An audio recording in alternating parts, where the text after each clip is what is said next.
Hi friends, బాగున్నారా అండి? నేను కూడా బాగున్నాను. దేవుడు అనుగ్రహించిన దినము అందరం సజీవ లెక్కలో ఉన్నాం కదా. అందుబట్టి ఆయన నామానికి ఘనత చెల్లిద్దాము, ఆయన నామానికి మహిమ చెల్లిద్దాము. ఫ్రెండ్స్,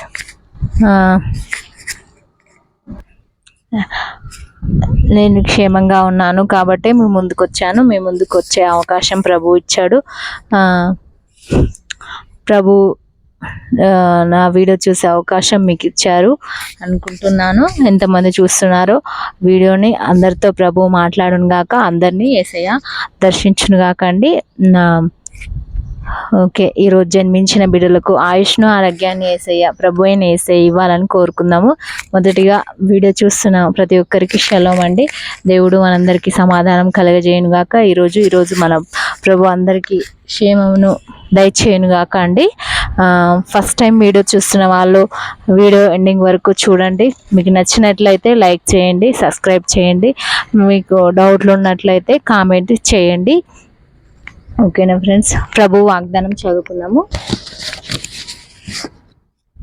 శాంతిని అనుగ్రహించి వెళ్ళుచున్నాను, నా శాంతిని మీకు అనుగ్రహించుచున్నాను. మళ్ళీ చదువుతున్నానండి. శాంతిని అనుగ్రహించి వెళ్ళుచున్నాను, నా శాంతినే మీకు అనుగ్రహించుచున్నాను.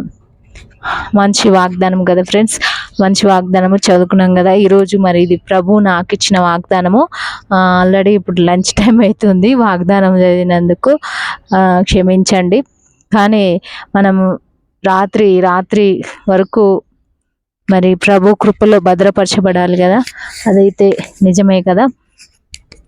అందుకని లేట్ అయినా సరే మీకు వాగ్దానం నేను చదువుకునే వాగ్దానం మీ ముందు చదివి వినిపిస్తాను. మరి మీరందరూ కూడా వాగ్దానం చదవాలనే ఆశ ఫ్రెండ్స్. ప్రభు సన్నిధికి ఎవరైతే దూరంగా ఉంటున్నారో వారు ఆయన సన్నిధికి దగ్గరగా ఉండాలని ప్రయత్నము. ఈ ప్రయత్నాన్ని యేసయ్య సఫలపరచును గాక. అందరితో ప్రభువు మాట్లాడును గాక. వీడియో చూస్తున్న అందరినీ ప్రభు దర్శించును గాక అండి. ఈరోజు బర్త్డే సెలబ్రేషన్స్ చేసుకునే వాళ్ళందరికీ తోడుగా వేసే బ్లెస్సింగ్స్ ఇచ్చును గాక. కొత్త పనులు స్టార్ట్ చేసే వాళ్ళు, కొత్త గృహములు కొనుక్కునే వాళ్ళు, కొత్త వస్తువులు కొనుక్కునే వాళ్ళకు ప్రపంచమంతా కూడా మరి ప్రతి క్రియలోనూ యేసయ్య మరి ఆయన హస్తమును ఉంచునుగాక. దురాత్మ భారం నుండి యేసయ్య ప్రతి ఒక్కరిని తప్పించాలని అయితే మనం కోరుకుందాము. ఈరోజు సజీవ లెక్కలో ఉన్నాము అంటే అది ఆయన కృపనే. ఆయన కనికరము లేనిది మనమైతే ఏమి చేయలేము, ఏమి చేయజాలము కదా ఫ్రెండ్స్. ఇది గుర్తుపెట్టుకోండి. ఓకే ఫ్రెండ్స్, ఈరోజు ఏం చెప్పినా అందరికీ చెప్పాల్సినవి చెప్పానా? ఓకే, ఈరోజు ప్రే టాపిక్ ఇంకా మనము మాట్లాడుకోలే కదా ఫ్రెండ్స్. మాట్లాడుకుందాము. ప్రే టాపిక్ ఏంటి అంటే మరి స్త్రీలు వాక్యం చెప్పొచ్చా చెప్పకూడదా అని చాలామంది కామెంట్ చేస్తూ ఉంటారు కదా.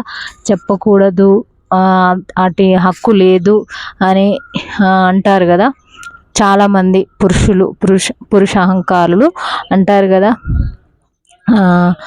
కాబట్టి ఈరోజు మనం అది ప్రే టాపిక్ తీసుకుందాము ఫ్రెండ్స్. ప్రే టాపిక్ మీకు నచ్చినట్లయితే కామెంట్ చేసి చెప్పండి. స్త్రీలు చూస్తున్నా పురుషులు చూస్తున్నా వీడియోని పూర్తిగా చూడాలని కోరుతున్నానండి. వీడియో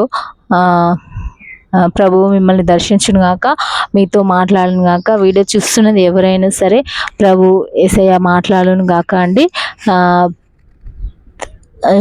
అసలు స్త్రీలు మరి ప్రభు వాక్యం చెప్పొచ్చా లేదా అనేది మనము ఈరోజు డిస్కస్ చేస్తున్నాము. మరి చెప్పొచ్చా అంటే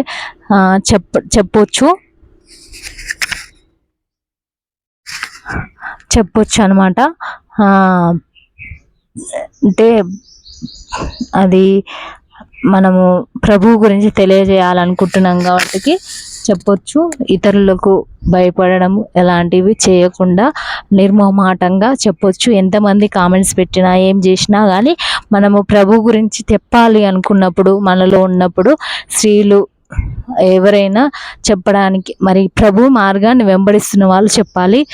అంటే ప్రభు త్రోవలో నడవకుండా ఆయన నీతి బోధలు మరి ఆయన మార్గాన్ని ఆయనను బిలీవ్ అయిన వాళ్ళే కదా ఆయనను గురించి తెలియజేయాలి. మరి మామూలుగా పేరుకు ఆయన మాటలు చెప్పడం కాదు, మన క్రియల్లో కూడా ఉండాలి కదా. కాబట్టి స్త్రీలు చెప్పాలి అనుకున్న వాళ్ళు భయపడకుండా ఎవరు ఎన్ని కామెంట్స్ చేసినా ప్రభు గురించి ఆయన మార్గం గురించి మనం చెప్పాలి అనుకుంటున్నాం కాబట్టి ఆయన మార్గాన్ని జీవపు మార్గాన్ని మనం తెలియజేయాలనుకుంటున్నాం కాబట్టి చెప్పొచ్చండి అని నేను అనుకుంటున్నాను. మీకు ఎలా అనిపిస్తుందో కామెంట్ చేసి చెప్పండి. చూసేది స్త్రీలైనా సరే నాకు అనిపించింది నేను చెప్తున్నాను. బైబిల్లో కూడా రెఫరెన్స్ కూడా ఉన్నాయి కొన్ని, ఇప్పుడు తీయడానికి వీలు కాదు కాబట్టి నేను చెప్పొచ్చు అని అనుకుంటున్నా. కొన్ని గ్రంథాల్లో అంటే స్త్రీలు చెప్పకూడదు అని ఉంది, కానీ మరి కొన్ని గ్రంథాల్లో చెప్పొచ్చు, ప్రభువుని గురించి తెలియజేయచ్చు అని ఉంది. కాబట్టి మనము మంచిని చెప్తున్నాం కాబట్టి ప్రభు మార్గాన్ని అంటే మనకు శిరస్సు మన తండ్రి ఉన్నాడు.